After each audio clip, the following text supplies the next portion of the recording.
Good morning, everyone. It's Sal, Stretford Post. How you doing? And welcome to another episode of Breaking Dawn. I hope everyone's doing good. I hope everyone's doing fine. Thank you so much for joining me. It's Friday again. Sunday, Monday. What? It is Friday, guys. Welcome, guys. Hope you've had a lovely week, guys.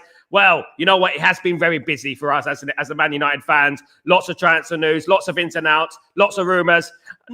There's too much to comprehend, isn't it? Being a Man United fan, sometimes you really do have to be a man of all trades, a man or woman of all trades. You know, we have to be financially, wary. We have to be accountants. We have to be agents. We have to be journalists. That's what we are at the end of the day. But guys, thank you for joining me this morning. Please don't forget to smash a like on the video and subscribe to the channel. If you're new, let's get straight into it, guys. In regards to Carlos Baleba, it is rumored by various sources, even over here in the UAE, guys, that Carlos Baleba is very close to an agreement with Manchester United. Well, Brighton and Hove Albion and Manchester United are very close to an agreement. Apparently, Man United have been in discussions with Brighton and Hove Albion, not recently, but over the last few weeks in regards to Carlos Baleba, which is why it's very silent, it's very quiet at the moment in regards to the player.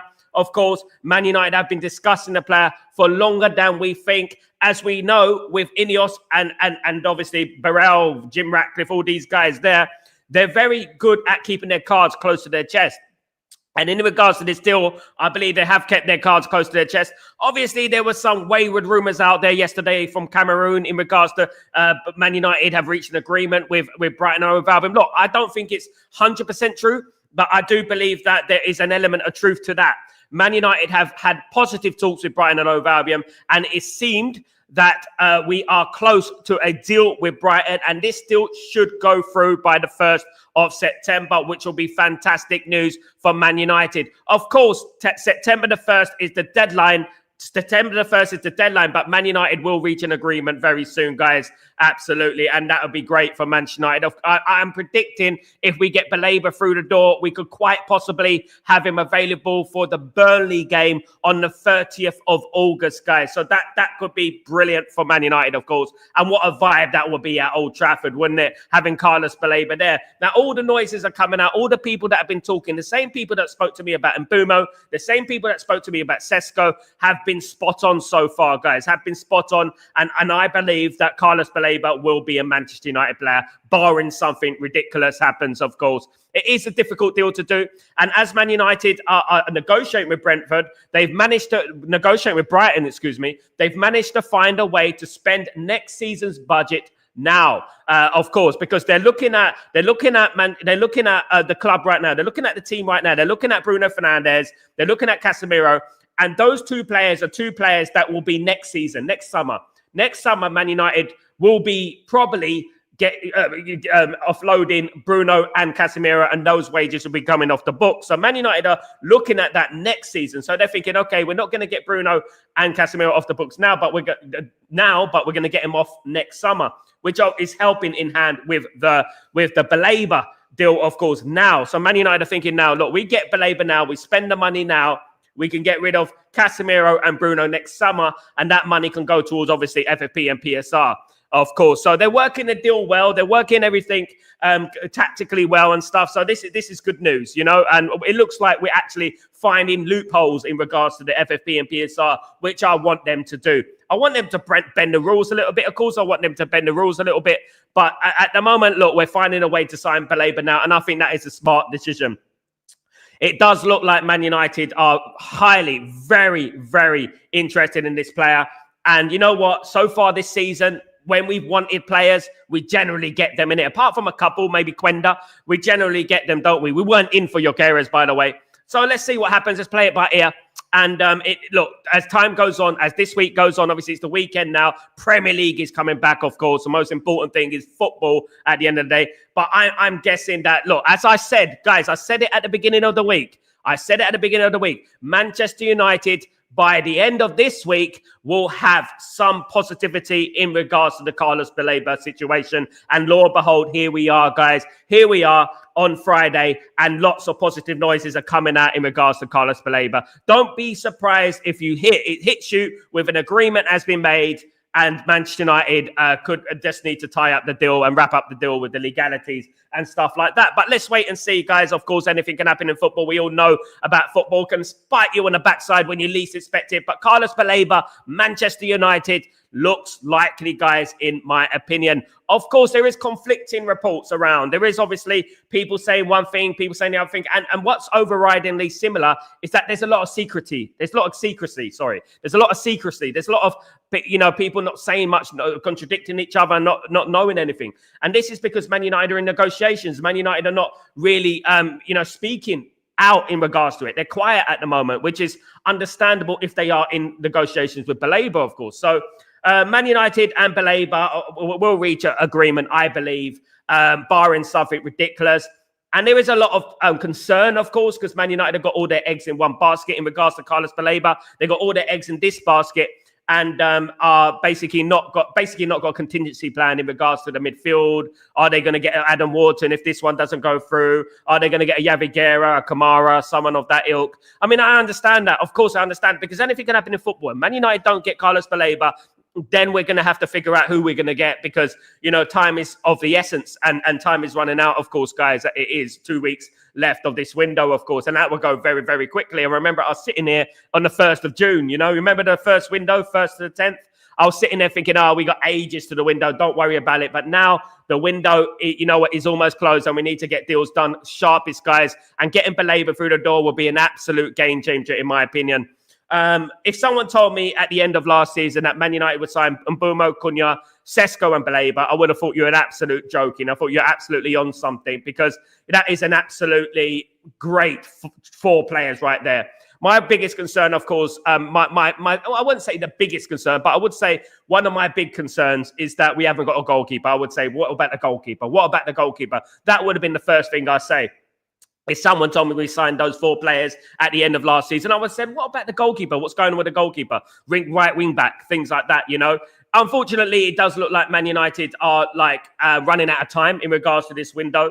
But you never know what's going to happen. Other outlets are saying that Man United are not finished after Baleba. We're not finished. We're not going to rest on our laurels. We're not going to sign Baleba and that's it. Man United might go in for a goalkeeper by the end of the window, of course. The money for Donnarumma, of course, is money that Man United can't really spend on a goalkeeper. The wages that Donnarumma want at the moment. Man City are heavily interested in Donnarumma. I've started talks with Donnarumma, of course. So, it does look like that one is not going to be ours, unfortunately, guys. It does look that way. But you never know what's going to happen in football. I would love Donnarumma to come to Man United. He's an absolute game changer. But it does look like he's going to Man City. But that's not to say that Man United won't go after another goalkeeper, i.e. Sedi Lamens. But the Carlos Baleba thing, I believe personally, guys, that Carlos Baleba will be the signing of the summer. You can take your Florian Wirtz, you can take your Frimpong's.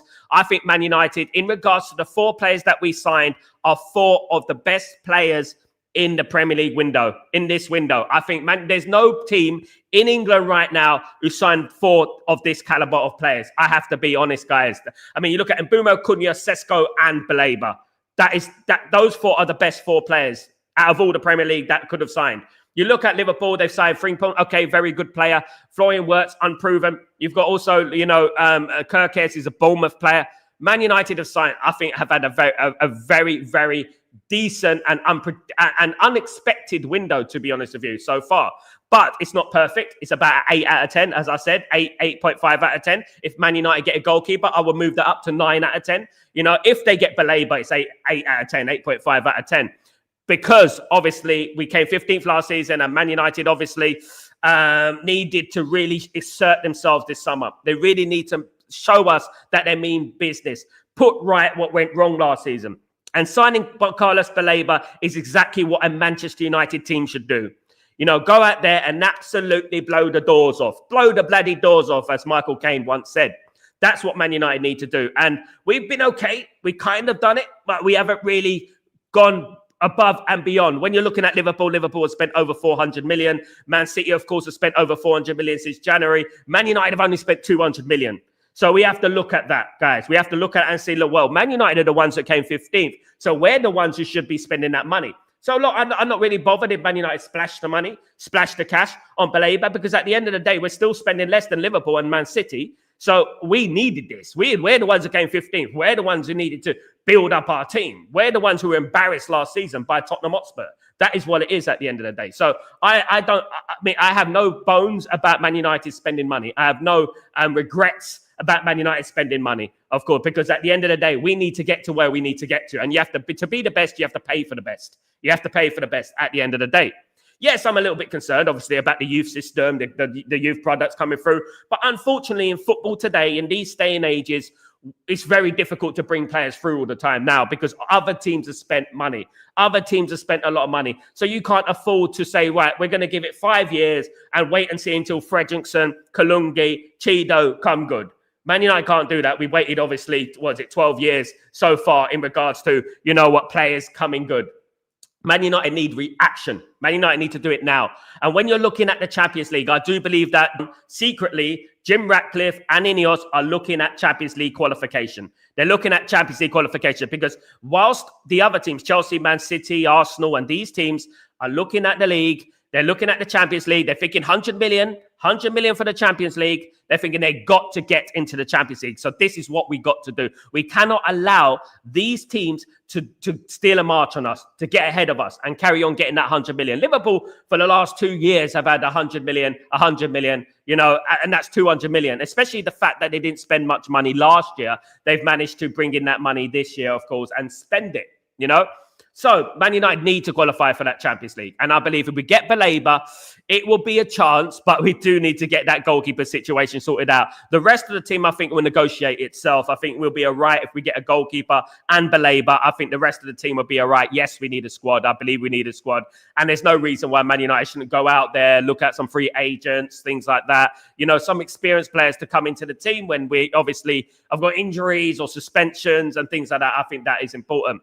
But the overriding thing to this morning is that the positive noises coming out of Manchester United. Manchester United and Brighton have had positive talks in regards to Carlos Baleba, and it is thought that a deal is close. So let's play that by ear. Let's see what happens. I believe that this deal will be done by the transfer window.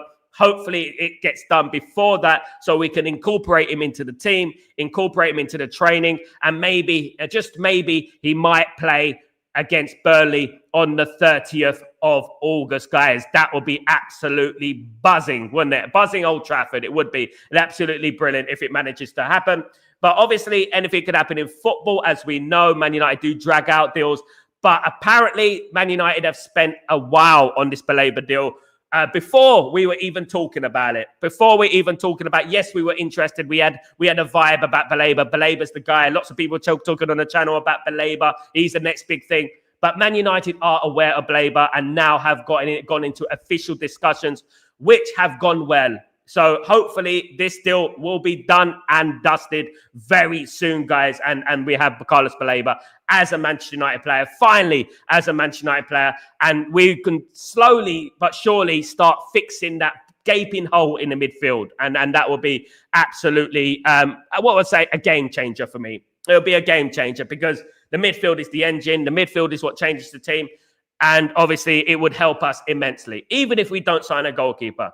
But I would stress, as I said many times, you need a goalkeeper. You can't just obliterate teams every game, 4-0, 3-0. Even in Manchester United's heyday, when we were winning things and we were attacking power, Man United did not obliterate teams. We won some games 1-0, 2-1, 3-2. We won some games. And in those games, we needed a decent goalkeeper. We needed a goalkeeper that can save us at those pivotal moments, guys. I can give you 1,000 moments of Peter Schmeichel when he saved us from, going out of the Champions League or, losing a game that would have cost us the title, things like that. And I'm talking about massive saves.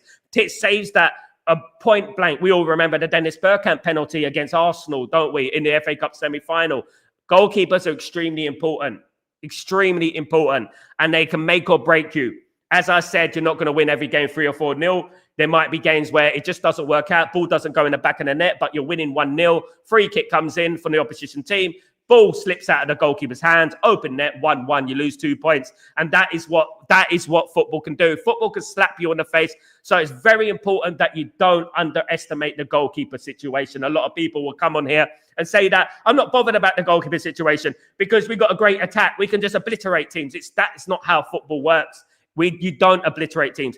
Every team in the top teams in Europe has a very good goalkeeper. You look at Liverpool, you look at Man City, you look at PSG, you look at all these teams around Europe. What's the common demeanor here? They all have a decent, world-class goalkeeper. And that's what I would say, guys. Absolutely. Even Arsenal have a competent goalkeeper. Chelsea have a competent goal. Even teams like that have competent goalkeepers. Man United, as proven last year, have pound for pound the worst goalkeeper in Premier League history for Manchester United, and that needs to be fixed. And that is no criticism towards Onana. Not many goalkeepers come to Man United and thrive. It's a very difficult place to come, especially in the way Man United are now. But what Man United need is they need players that are authoritative, confident, competent, do not exert an indecisiveness and anxiety into the team, which I think Onana does. I think he does confuse the defense a little bit. And also when I talk about the defense of Manchester United needs to be a lot more quicker, needs to be a lot more, how would I say it, forthwith, going forward a little bit quicker. I've noticed about Man United that we're very slow. We're very slow in the build-up. This starts from the goalkeeper and moves into the defense, and Man United are very slow moving up. The great thing about Carlos Baleba is that Carlos Baleba can get that ball from deep and bring that ball forward with power, with pace, with skill, with talent. And that's what we need. Someone like that guy who can be the Roy Keane, can be that type of player. Someone said yesterday, the Dunga of the football team, and Dunga's the Brazilian international, won the World Cup in 1994. That kind of player, Man United have been missing, the engine of the team. And especially if we have the likes of Bruno, who are a little bit ill-disciplined in that number 8 position, we'll have someone like Carlos Baleba, who can relatively add that balance into the team and add that little bit of authority, add that strength, add that power into the team. And I think that is what Man United need. Man United have been notoriously weak over the years, especially in midfield. When you think about our midfield over the years, we got Casemiro, but Casemiro is in his last legs. Casemiro is finished at the moment, I believe. I think he's a bit part player now. I think he should have left last season, but he can play a good role in the squad. If, for example, a big part role in the squad. And this is the good thing about having a few midfielders in that team, because now when you think about it, we can rest the likes of Casemiro. We can rest the likes of Ugarte and, these players, of course, and Mainu. And we can bring them on and they'll be fit, and they'll be ready. But most of these players, a couple of these players can't play 60, 70 games a season. We're going to have to rotate them well. And hopefully we do, of course. And hopefully, guys, Baleba comes in and he becomes a mainstay in that Man United team for a number of years to come. I really do hope so, because I'm looking at it last season and I'm looking at our midfield. I'm not only looking at defense, looking at the good stuff. 3 positions in Man United team. 3 positions. Striker, midfield, goalkeeper. Those were the three positions, the spine of the team that we said over and over again that Man United need to fix. Man United need to fix their spine of their team. They need to fix the spine of their team. And I believe that they will. Big up everyone in the house. I hope you're doing well. Good to see you. Absolutely, everyone. Big up everyone. Hope you're blessed. Good to see everyone in the house, of course. Big up everyone. Good morning, Ellen. Hope you're doing well. Good to see you, of course. Dembo, morning, Sal. I'm hoping here we go before the Arsenal game. Let's hope so. I think it'll be a bit short for that, mate. A bit short. But Man United are still in discussions, of course. Hey, Sal and everyone, how you close the Baleba deal? It's very close, guys, but it's not going to happen today, of course. We've got Arsenal on Sunday, guys. Massive game against Arsenal on Sunday. It's not going to happen today. But what I would say is that it could happen maybe next week, but definitely before the 1st of September, before the window. How about Big Boy Guns? What's going on, my friend? Hope you're doing well. Morning, Baz. Hope you're doing well. Good to see you. Morning. Do you think Sesko will start? Now, guys, I want to talk a little bit about Sesko. Obviously, the starting lineup for Man United. I don't believe that Man United will do these under-21s behind-the-scenes games for Sesko if they didn't believe he was going to start the game. I believe that Sesko will start the game. I think he should start the game. I think Sesko will start the game and probably be removed from the team about 60 minutes. I think that's the way to do things at the moment, in my opinion. I think that is what Man United need to do. Play him in the opening 60 minutes, take him off. And hopefully, look, imagine having Sesko and Bumo and Cunha up there. I mean, look, we need that against Arsenal. We need that type of attacking prowess against Arsenal. As we know, the false number 9 doesn't work. We can't be waiting around now. We can't, because against Arsenal, it's imperative that Man United don't lose that game. A draw would be acceptable for me. If we draw the game, I'll be, okay, we draw the game. It's Arsenal, we drew the game. But not losing that game. And we cannot lose that game. Absolutely forbidden. We cannot do that. Man United need to beat Arsenal, preferably, of course. And if we got Sesko and Bumo and Cunha, that will give us the best chance of beating Arsenal. And playing for 60 minutes, take him off after 60 minutes, great. Hopefully we're 2-0 up by that time, and Man United are close to winning the game. I'm nervous about the game because I don't know, I don't understand Man United. When Man United play, they're very unpredictable at times. Sometimes they can play very well. Majority of the time, they play badly, and they're lucky sometimes as well. And I look at the Arsenal game and I think, you know what, it's going to be a tough game. Definitely is going to be a tough game. But it's a game that Man United can win. I want to stress, Man United can win this game. And if Man United win this game, then look, you know what a start to the season. Morale is boosted. Confidence is boosted. And we can go on from there and beat Fulham and beat Burnley. And by the time you knew it, we've won 3 out of 3 going into that Man City game, isn't it, at the end of the day? And by the time we get to that Burnley game, if we won 2 games in a row before the Burnley game, what a time to bring in Baleba. The vibes would be good, wouldn't it, at the end of the day? And yeah, I would absolutely love that. I would love that. As Kevin Keegan said, I would love it if we beat them. Love it. I would love that. And I hope that Baleba comes in before that Burnley game so we can play him against Burnley. But realistically, when we're looking at things now, the date is the 15th of August. We have to sign Baleba. I probably think about before the end of next week if we're going to see him getting a chance to play against Burnley. I think, because obviously you have to think about the medical, incorporating into training and things like that. So next week, end of next week, have to have Baleba through the door if we have any chance of him playing against Burnley, which is the game that I want him to play in. I want him to play against Burnley because it's at Old Trafford. The crowd will be up for it. I wouldn't want him to start against Man City, for example, the first game against Man City. You know, it's going to be difficult for him to just be thrown into the deep end, but it is what it is at the end of the day. Another game that we could be looking at, but that is way further down the line. I think we got an international break as well, unfortunately. We got the Chelsea game at Old Trafford as well. So that is going to be all the way 9th of September, something along those lines. So that's a long way away. And he could be in that game. But yeah, we have to wait and see, guys. I hope it gets through as soon as possible. If the rumours are true, Man United have been in discussions with Brighton for longer than we think. Then, you know what? This is why Brighton haven't said much.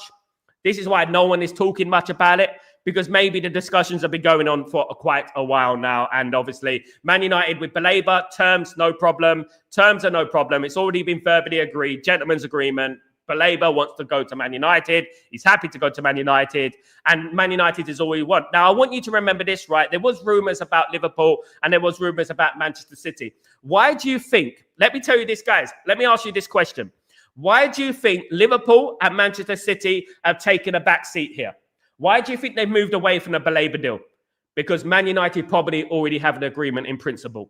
That is what I think. That is what happens in football. Absolutely. Good morning, Sanjay. How you doing, my friend? Hope you're doing well. Good to see you, of course. Very excited to see Sesko action. Absolutely. I hope he plays on Sunday. It would be great if he could play on Sunday. Absolutely. A deal is closed. Could be today. Let's hope so, my friend. Let's hope so, Jamie. Hope you're doing well, my friend. Big up, Amir. Hope you're doing well. Good to see you, mate. Hope you're good. United Giants, good morning. Hope you're doing well. Hope you're doing well, brother. Hope you're well, brother or sister. I don't know if you're both sister, of course. We believe in you, Sir Amarim. Big up, Amarim. Absolutely. Hopefully he gets Baleba through the door. And this is what we're talking about, isn't it? It's about getting the players in to give Ruben Amorim the best chance of success. We cannot do it with that bunch of players that we had last season. You can't teach an old dog new tricks. You can't just squeeze these players into suddenly becoming title contenders. It just won't happen. You need to change about 5 or 6 of those players in that team. Now, if Man United do sign Baleba and sign a goalkeeper, I don't think there's any reason why Man United can't challenge for that top 4 positions, barring anything bad happening, injuries and things like that, of course, God forbid. So I think that, you know, if we get Baleba, we get a goalkeeper in there, I think Man United will be okay. I think we'll be okay next season. I really do. even now, when I'm looking at things, I'm more excited than I've been in the last 10 years. I'm more excited. Apart from probably when we signed Pogba and Ibrahimovic and these type of players under Jose Mourinho, I don't think I've been as excited since then. I think I'm excited now. And what's even more exciting is the fact that the players that we got in are fresh. 2 of them are Premier League proven, score goals. We got Sesko, who's up and coming, is one of the most coveted young strikers in Europe. And as I heard over this last week, Benjamin Sesko was Barcelona's top choice to replace Lewandowski. He was their top choice. Apparently, Barcelona are very disgruntled, very upset about Sesko going to Manchester United because they believed he was going to be their big money signing. Can you believe that? And Sesko has chosen Manchester United. He chose Manchester United. There you go, guys. Manchester United fan wants to sign for Man United. We got one of the best up-and-coming young players in Europe, guys. And this is why I'm excited. And then if we bring one of the best up-and-coming young midfielders in the world, in Baleba, boy, oh boy, goodness me. I think we're in for vibes here, guys. We're in for vibes on Sunday. Absolutely. And this next coming weeks, of course. Absolutely. Big up, Pearl. Good, thank God it's Friday. Good to see you. Good to see you, Pearl, again. Good to see you. Hope you're well. Friday. Big up, Dons. Big up, my friend. Hope you're doing well. Natty, good morning, Sal. If we do not get Baleba, it will be difficult. If Man United do not get Baleba, I would like to think that we have a backup plan, a contingency plan in regards to the midfield. Of course, there are players out there that Man United could possibly target that are talented, not as good as Baleba, of course. But there is Adam Wharton, of course, who has been linked to Man United for about a year now. Has been linked to Man United, England international, very competent player. I like the player. I think it's like this. It's like this with Adam Wharton and Baleba. The thing with Adam Wharton and Baleba, I think they're 2 different players. I think Adam Wharton is more of a carrot controlling sort of player. Baleba's more of a Yaya Toure, bringing that ball forward, moving it forward, scoring goals as well. So I would say if we do miss out on Carlos Baleba, I would like to think that Man United have a contingency plan. If Man United don't sign a midfielder, I would like to think that Man United go 2 for now for the goalkeeper position. Maybe steal Donnarumma from Man City. Maybe something like that, just to soften the blow a little bit. I like to think that we have some kind of contingency plan that is going to be satisfactory, The midfield, though, needs fixing. The engine of the midfield needs fixing, of course, because overriding problem at Man United has been the midfield. It has been the disjointed nature of our team. The way the holes in that midfield have been a little bit precarious, a little bit obvious, and teams know how to play against us. And when you have a midfield that's open, it's very easy to put triangles around singular players in the midfield. For example, if it's just Ugarte left on his own and Bruno's gone drifting off somewhere else, then they're just going to do 2 triangles, 1, 2, 3, and they're gone, and that's what happens in football. You need to be solid in that midfield. You really do. And you need another thing. We need to put a foot in that midfield. We need to make sure, show them who's boss, make sure we get that foot stuck in. Absolutely. Mickey. Morning. No other sports channels in the world. Any business going through intermediaries is the new crap. Go to the source. And Sal, no other sports league in the world or any business going through intermediaries. What's that? Is this a new crap? I don't know what you mean by there, Mickey. Not sure what you mean by there, mate. Rephrase that, mate. Rephrase that. Absolutely. Morning, Sal. I have got a feeling we were going to get a tremendous season this season. Watch this space. I agree with that, Afro, my friend. I believe that for quite a while now that Man United will have a good season. I think we will, absolutely. I think we will have a good season. Sal, loaning Sancho will not help. I think he is a free agent is next year. Look, there is rumors about Roma actually buying Jadon Sancho. Jadon Sancho going to Roma on a permanent deal. Of course, this is early days. It could be a loan. It could be a permanent deal. But the most important thing for Man United to do is get Jadon Sancho out of this football club. We cannot keep Jadon Sancho. Jadon Sancho needs to leave this football club. No matter what you feel. I know there was a lot of Sancho FC personnel over the last year or so. He needs to leave the football club. He's toxic. And if Roma managed to get him from us, we can count our lucky stars. We can count our lucky stars. I mean, the biggest issue, of course, is the wages. Jadon Sancho is on astronomical wages, one of our highest paid players, of course, 300,000+ a week, of course, ridiculous, isn't it? You know what? I did say this once, is stop making stupid people rich. And this I would say about Jadon Sancho, a stupid person that's rich. And one day down the line, when Jadon Sancho leaves football, when he doesn't play football anymore, and he goes into the abyss.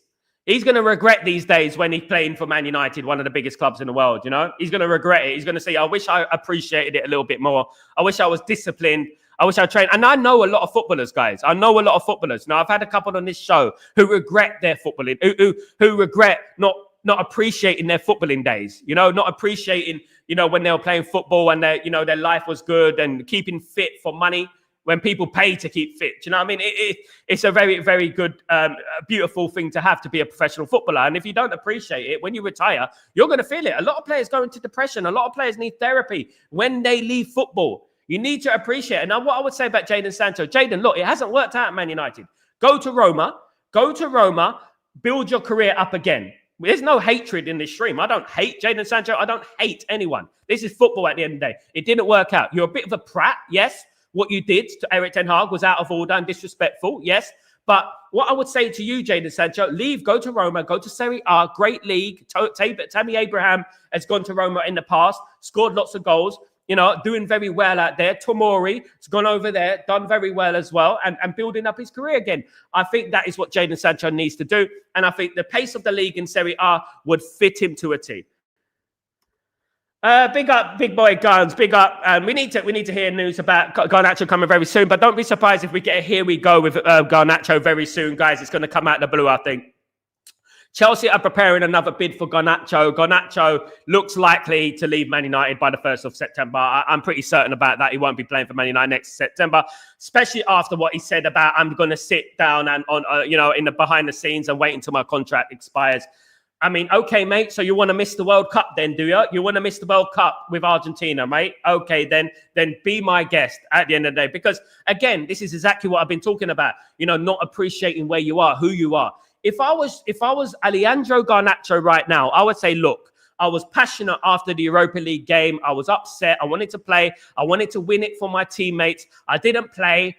And I wanted to play, but you know what? I was wrong, and I apologize because it's about the team at the end of the day, and I made it about myself. That is what I would have done. That is what any sane player would have done, and what he should have added to that, in case he doesn't get in the Man United, in case you know what, Man United might not play him. He should have said that I am ready to play for Man United. I'm ready to give my all. I'm ready to be professional, and I want to play for my teammates. And that is what he should have done. Unfortunately, he's gone the other way. He's gone the other way, where rebellious way, you know, a self-righteous way, you know, arrogant, some may say way. He's gone that way. He's gone down that direction, and he's let me down. What he should have said is that I'm ready to play when called upon. I want to play. I want to play for Man United. I respect my teammates. I respect the manager, and I want to play. That's what he should have said, and I made a mistake in the Europa League final. And then all would have been forgotten, and he would have been in the Man United team. He probably would have been in tour with Man United. Now, the fact that he wasn't on tour, just like Jadon Sancho wasn't on tour, and Anthony, that just shows you that these players are out the door at Man United. Many of these players you won't see in a Man United shirt again, especially Garnacho, of course, who will be going on a permanent deal to Chelsea. And if that happens, I won't wish him the best of luck because I don't want what's best for Chelsea. I don't hate Garnacho. I think he's a fabulous player. Has regressed a little bit, hasn't improved his game, which is disappointing. This happens a lot at Man United. I think they get rich too soon, and they think they made it already. They've made it, and they don't basically improve. They don't want to improve. I say it many times about Eric Cantona, David Beckham, and various players. Paul Scholes, who used to stay behind in training, improving their craft. Beckham would practice his free kicks. Cantona would be kicking balls against the wall, of course, and improving, even though they were already world-class players. And the problem is these days is that players are so rich, they got smoke blown up their backside every single day by various people, you know, and pampered too soon, and they're, basically rich too soon. And I think that harms them. I ain't against people getting rich. Go and get your money, son. Go and get it. But what I would say is that I think in footballing terms, I think that being rich too soon, when you're rich too soon, when you go into that football pitch, that crunching tackle that might risk injuring yourself, you know, that header that might risk hurting yourself, you know, you might not go in for, because you probably think, just like Rashford was jogging around the pitch, you might think that, you know what, I'm rich. I don't need to do that. It doesn't matter. If we lose this game, I'm still going to be rich. And unfortunately, This is the mentality these days, unfortunately. It's not like the Roy Keane days, of course. In Amram we trust. Let's go. Big up Amir. Big up my friend. Sal, Cunha was in the last year transfer budget. Sal, yes, he was. Yes, he was. But we brought him in this season. I'm talking about the players that are brought in this season. He wasn't in this season's transfer budget. So you're absolutely right. Yes, absolutely. Natty, Sal, why did we bring in a goalkeeper first and tell Anana you're not number one? Let me tell you why. Let me tell you why. And I think Man United have learned a mistake in regards to that. I don't think Man United openly sacrificed themselves into basically demoting a goalkeeper, before they've got a goalkeeper. You have to keep your goalkeeper sweet. Man United needed to fix the outfield first, the striker position. Most important thing in football is scoring goals at the end of the day. We need to score goals. And it's something that we haven't done over the years, isn't it? We haven't scored goals. And I think Man United were trying to fix that part of the pitch, then go into the midfield, and then obviously the goalkeeper. And now we're drifting towards the goalkeeper, but the problem is we might just miss it. We might miss the boat on it. We might run out of time, and that's the problem. The goalkeeper was the last position that Man United need to fix, although I think we should have been working on a couple of things at the same time. But when you're looking at the players that Man United have brought in, you look at the caliber of the players, and the caliber of the players are such that it did take a long time negotiating because they're good players, and Man United want to sign quality, not just get anyone in there like we've done in the past. We just got any player in there for the sake of getting players in there. We've actually got players in there that actually work for Ruben Amorim, that actually are Premier League proven, a couple of them, and we got a promising future ahead. But the goalkeeper does need to be fixed. Will we manage to do it before the summer ends? I hope so. I hope so. Even if we bring in a Senate Lamens, of course, I hope that we manage to get this goalkeeper in. If we don't, it could be January. But as we know, we don't really do business in January. Of course, we brought in Dorgu last January, but that was already arranged from last summer. Of course, as spoken about in Stretford Post last summer.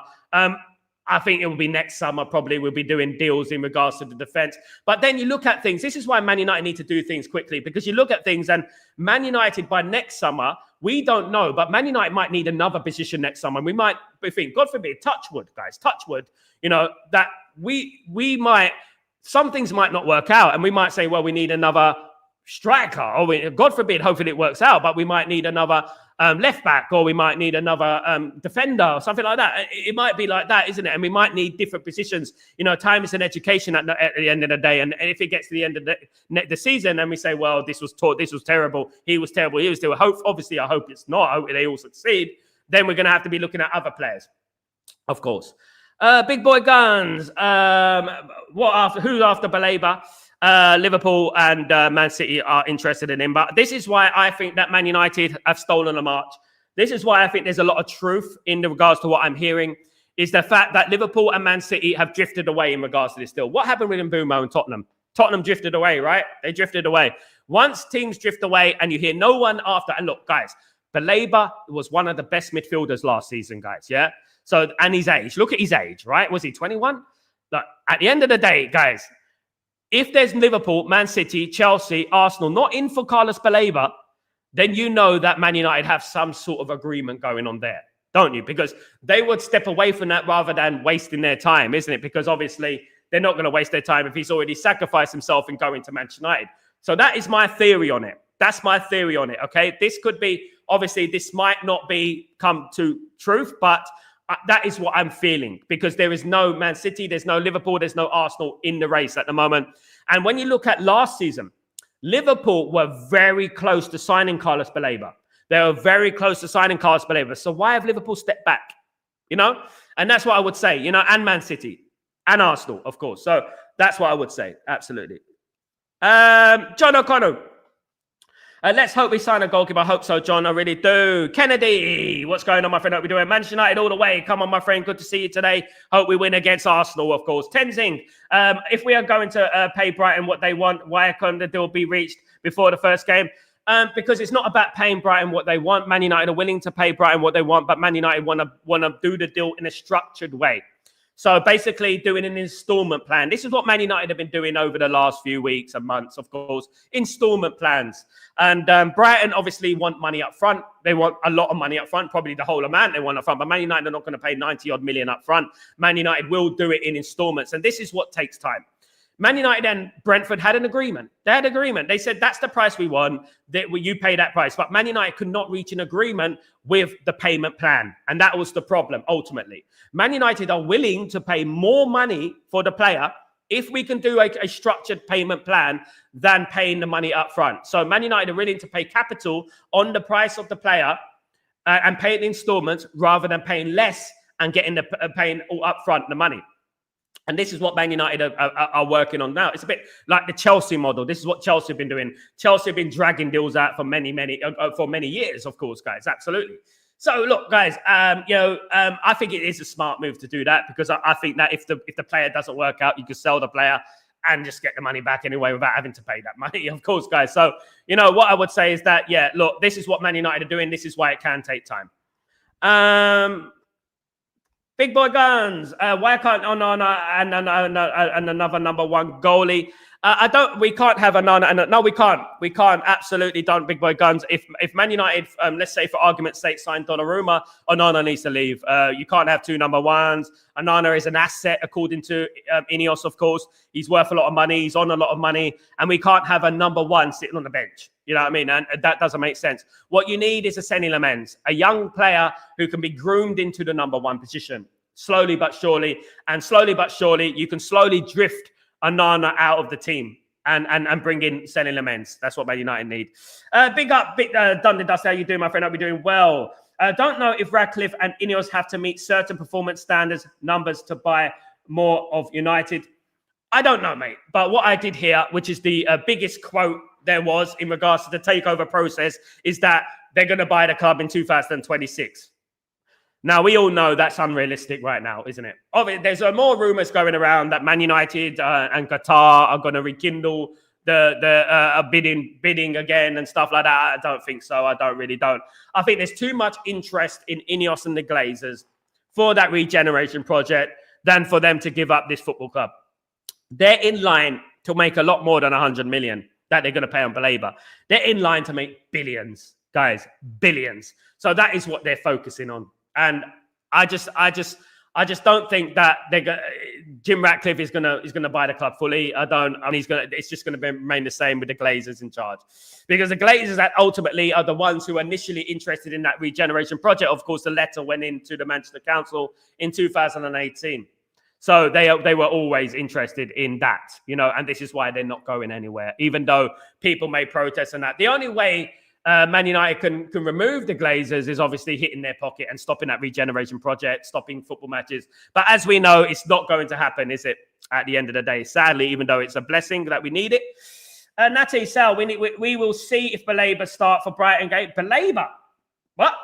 Baleba will not be anywhere near Brighton, the game, my friend. Absolutely. Well, we never know. Let's see. He will start versus Baleba. I'm joking, Natty, by the way. What I would say is that, look, Brighton game's a while away. We'll have to wait and see. He will play against Brighton. Of course, he will play against Brighton. But, we'll have to wait and see. That's a long time away. Of course, we'll have to wait and see in regards to that. Everyone, please like and subscribe. Thank you, Big Boy Guns. Thank you so much for your support, my friend. Really appreciate that, of course. Absolutely. Natty, Sal, do you think we have to go toe-to-toe with Arsenal? We have to go to... Yes, Natty. Man United can't respect Arsenal. The biggest problem that I've seen Man United over the last couple of years in particular is that when we start games, we actually sit back. We lay off the teams. When in the past, Man United used to be more forthwith in regards to how they start games, used to put their foot in, attack relentlessly, and set the tempo for the game. These days, we're not setting the tempo for the game. Man United need to set the tempo for this game. As soon as that game kicks off, Man United need to just push forward and get that bloody tackle in. Arsenal are not that team, guys, right? They're not as good as they think. Man United need to push forward and get that tackle in and make sure that your Keres doesn't get a touch of that football. That's what we need to do, and we actually dominate Arsenal and beat Arsenal before they've even got into the game. And that is what Man United used to do in the past. They used to beat teams before they even got into the game, and it's something that we haven't been doing. And that is where I bring in the physicality again, the physicality of the midfield. We're not strong in midfield. We haven't got those domineering figures in midfield, that strength, that power, like Baleba, I would love Baleba to be in this game. It would have been fantastic for Baleba to be in this game. Unfortunately, he's not. And this is why the window is not a 10 out of 10, a 9 out of 10, because obviously, again, we haven't been quick enough. We got the deals done late, and the biggest excitement for me, get the ball to feet, get it to Mbeumo, get it to Cunha, get it to Sesko, get Mbeumo on those wings, on those wide areas, let him whip those balls in, and hopefully Sesko will get on the end of those balls, guys. And that is what I hope, I'm very confident now. I'm a lot more confident, because of Sesko. I am. Because, when I was looking at the Fiorentina game, and I'm thinking, if only Sesko was on the end of those balls. Or, I was thinking like that. Now there's no Rasmus. It will be Sesko. Fingers crossed it will be Sesko. And you know what, guys? Don't be surprised. Man United take the lead. Benjamin Sesko in the opening 10 minutes. Remember these words, guys. Man United take the lead. Benjamin Sesko in the opening 10 minutes. That would be brilliant, is it? Natty, Sal, do you watch along? Yes, I'm doing a watch along for the first Premier League game of the season, guys. I will be doing more watch alongs this season, of course, because Man United are not in Europe. So I'm going to be doing a lot more watch alongs for various Premier League games. Hopefully, you guys can join me for that. I'm doing a Liverpool game tonight, of course, guys. Put your notifications on, stuff like that. I will be doing more watch alongs, of course. I will, absolutely. Big up my friend, Remnant of TMH. Hope you're doing well. Good to see you, mate. In regards to goalkeeper links, Man United depends on time. Man United are not capable of doing 2 deals at a time, unfortunately, even though it's a godsend that we should be doing 2 deals at a time. Man United are not in that position to be doing 2 deals at a time at the moment, of course. But I wouldn't rule out a goalkeeper. What I would say is that the Donnarumma situation looks unlikely because obviously Man City have one target, and that is Donnarumma. Man United have Baleba. They're interested in Baleba, and that's who they're going for. That's their target. So they can't just concentrate on the Donnarumma and Baleba. Baleba is a difficult deal to do. So this is why I think we're going to miss out on Donnarumma. But there are goalkeepers like Senne Lemens who are on Manchester United's radar, have been on Manchester United's radar for a few months, of course. I first mentioned on the show in January. So what I would say is that I hope Man United sign a goalkeeper. I think it's needed. I think Man United do need to sign, even if it's a goalkeeper, to push Onana to be better. Because my overriding theory, guys, about Onana is that Onana he doesn't really care. Look at him when he sees a goal. He can see a goal. He starts moving up his socks and stuff like that. He doesn't go, mate, sorry, lads. Sorry, I made a mistake, lads. It's my fault. I made a mistake. He doesn't do that. He just seems to like, oh, well, that's life. He's like that. That's life, guys. That's life. That's what I think he does. And this is where I have a problem with it, of course. Natty, Sal, how many players suited Amram's at the current time? The new players, I would say that Natty, the new players, and Mbeumo, Cunha, Sesko suit the system. Dorgu suits the system. Euro, I would say Aiden Heaven suit the system. Licha suits the system. That's about it at the moment, I would say. Kind of Ahmad. Ahmad suits it a little bit. He's a little bit lightweight for me on that side. Doesn't get the cross in, cuts in a lot. He needs to improve a little bit this season, I think, getting the crosses in and being more of a creative force on that right-hand side. But other than that, I don't see anyone else who really, truly fits the Ruben Amorim system. I don't. And sad as it is, because, that's quite a lot of players there. Right there. Diego Leon suits the system as well. John O'Connell. We are linked with to a Bayern defender, Upamecano. Upamecano is basically the French Harry Maguire, even less than Harry Maguire. He's very, very clumsy, injury-prone, clumsy. I wouldn't want Upamecano. I don't think Man United are going after the defender. I dismissed that. As soon as those rumours came out, I said, nah, that's not happening. And it's not going to happen. It's not going to happen. Man United won't sign Upamecano. The only way Man United will sign Upamecano is if Man United are signing Upamecano to be on the bench, to act as a squad player. I ain't against that, because I think that if Man United need backup players, in particular in defence, where we generally been injury prone. We're looking at Aiden Heaven now. And my biggest concern, guys, and I'm a big fan of Aiden Heaven. I think Aiden Heaven is a generational and will eventually be a world-class defender. He's injury prone. He's had a couple of big injuries recently, you know, and I'm a little bit worried about that. We've got Licha Martinez, we've got Aiden Heaven. We've got two players there who are injury. Hopefully Aiden Heaven isn't. Hopefully it's a one-off, but two players there could be deemed injury prone. And we look at the fact that we've lost Evans and we lost Lindelof. So we've got no experienced backup plan. So when you're thinking about it in a different way, in a logic way, Upamecano wouldn't be a bad signing if he came into the football club as a squad player, a bit part player, squad player. But he's a Bayern Munich player. He's a Bayern Munich man. You know, will he want to come to Man United as a bit part player? I would say that. Although, would I want Upamecano? Yes, I would. In regards to that, I would. But as I said, I would want him as a squad player. Still no, it's not a Baleba, mate. Still not a Baleba, mate. You're not a Baleba. Why are you not a Baleba? You're one of the only ones who are not a Baleba. We're definitely all Balebas here. I don't know why Frimpong's made me laugh so hard. Frimpong's absolutely big up, big guy. Don's absolutely. We will want United to win on Saturday. Absolutely not. Good to see you, my friend. I hope you're doing well. Really good to see you, of course. Natty, absolutely. Big up, bro. Big up. Morning, Stephen. How you doing? Morning, Man United fan. Big up, Stephen. I hope you're doing well. Good to see you, of course. Quinn, what's going on, my friend? I'll be doing well. We absolutely need Baleba. His press is destroying CDM. He's a press destroying CDM. He can score goals as well. But beating the press is the most amazing superpower. Absolutely. Quinn O'Connor, big up yourself. Hope you're doing well. Welcome to the stream. What I would say is this, yeah, you're absolutely spot on. Carlos Baleba is a game changer. He's an all-rounder. A jack of all trades, right? And he can destroy that midfield. He will destroy the midfield. You know, for example, he will clean up. He will bring that ball forward. He will put pressure off the defense by bringing that ball from deep. He will be a threat in the final third. He can pass the ball. He can bring it to Mbeumo and Cunha. That guy is a generational player and a player that is like a modern style CDM, modern style number 8 stroke number 6 type player that I think Man United have been missing over the years. You know, when you think about Roy Keane and you think about when he played for Man United and you think about he was a little bit of a jack of all trades as well. He can get that ball from deep. He can go forward. He can act as an attacker. He could be a defensive midfielder. You know, he was brilliant. He was an all-rounder. And this is what I think Baleba is. This is what I think Baleba is. I think he's an all-rounder. And I think he's like our new Roy Keane. I don't want to put pressure on the lad. Roy Keane's an absolute generational, one of the top two captains of all time, in my opinion, alongside Brian Robson. So I would say that Baleba probably would be the best midfield signing that we've made in the last 13 years. I will say that last 20 years. I'll say last 20 years will be the best midfield signing that Man United have made. Because in general, when you think about it, Man United have not really replaced Roy Keane, have they? They didn't really replace Roy Keane. We had Owen Hargreaves for a little bit. Of course, we did. But obviously, Owen Hargreaves was injury prone to the max. We haven't really had that guy, have we? We haven't really had that guy who could be dominant. Yeah, we got Casemiro, but Casemiro is obviously at the end of his career, the other side of his career.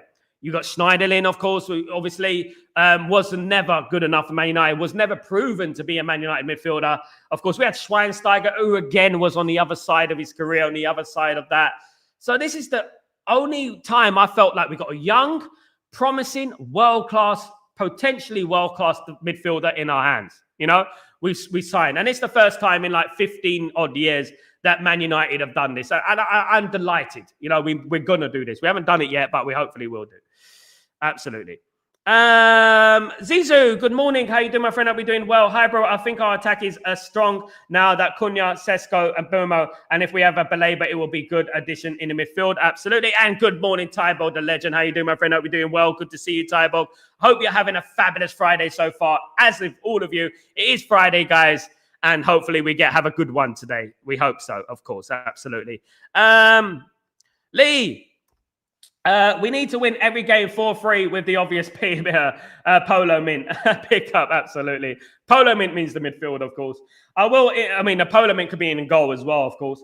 I will be in the dreamland if Baleba sighs. I think a lot of us will, absolutely. Culture, what's going on, my friend? Culture Spot, hope you're doing well. Morning. We definitely have to grab the top goalie for Europe next season, for next season, lads. For the moment, we should be focused on scoring goals again.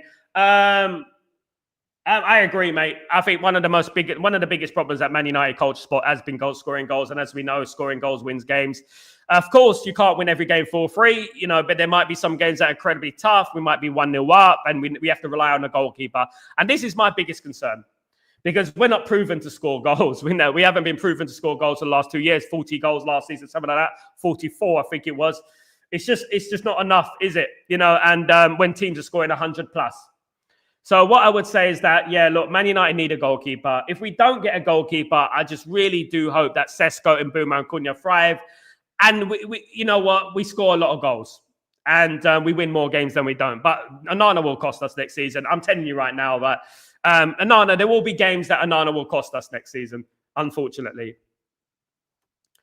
Big up, Jeff. How you doing, my friend? Hope you're doing well. Onana should have a mentor like Fabian Barthez or De Gea on. He can learn from them. He needs competition, in my opinion. He definitely needs competition, in my opinion. Absolutely. Morning, VJ. How you doing, my friend? Hope you're doing well. Morning, Habibi. Looking great. Welcome to Friday. Agree with you completely. But now we need to get better goalkeeper. Also, let's not forget we did everything the last minute. It's true. We're very good at doing deals in the last minute, hopefully. Even if we get it done in the last minute, I mean, at least we got it done. But obviously, it's late, of course. Jeff, our first game against Arsenal, we go with 2-0 United, not even conceding a goal. I would love that, Jeff. I think Man United are going to concede. Sorry, guys, I think Man United concede. My prediction for the game is Manchester United 3, Arsenal 1. 3-1 to Man United. It might be 3-2. But I'm going with 3-1 Man United.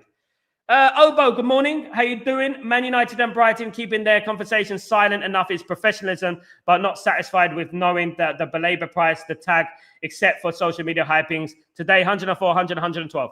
Man United, probably there was rumours 112 million pounds, of course, which was initially the price tag. That is the price tag of Baleba, by the way.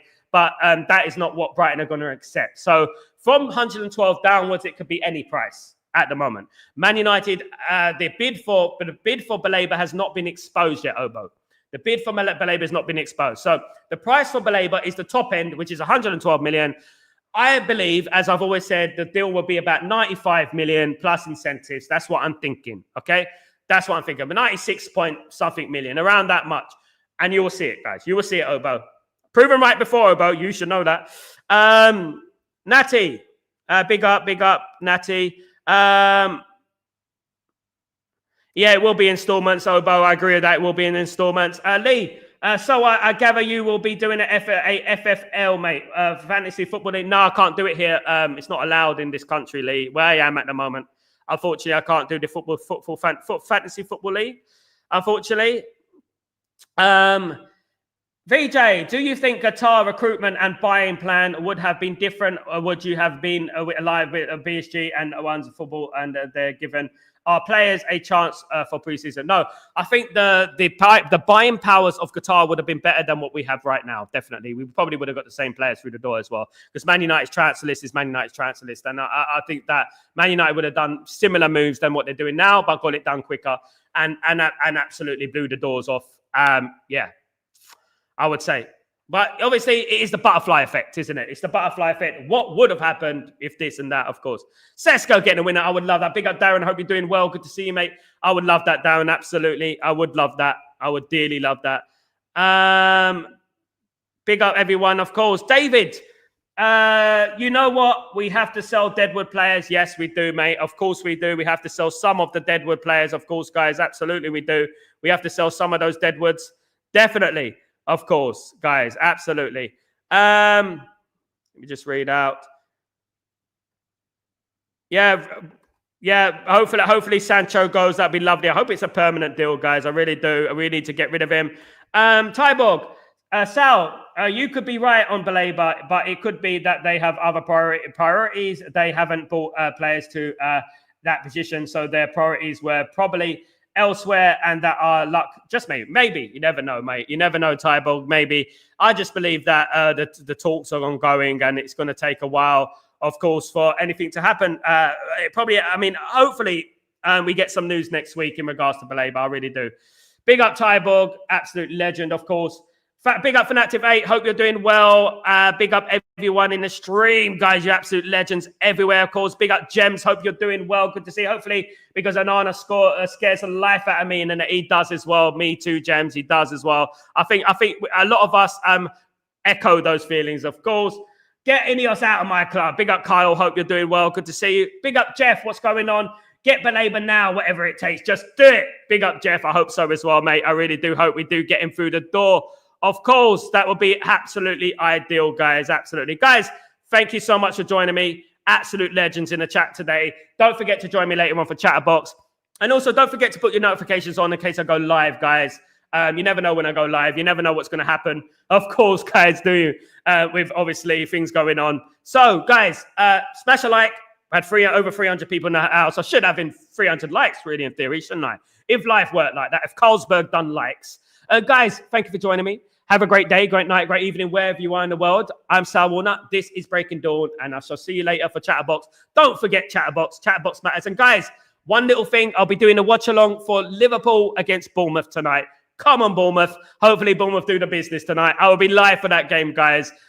Look forward to seeing you there. First game of the season. Should be fun. Have a great day, guys. See you soon. Take it easy. Peace.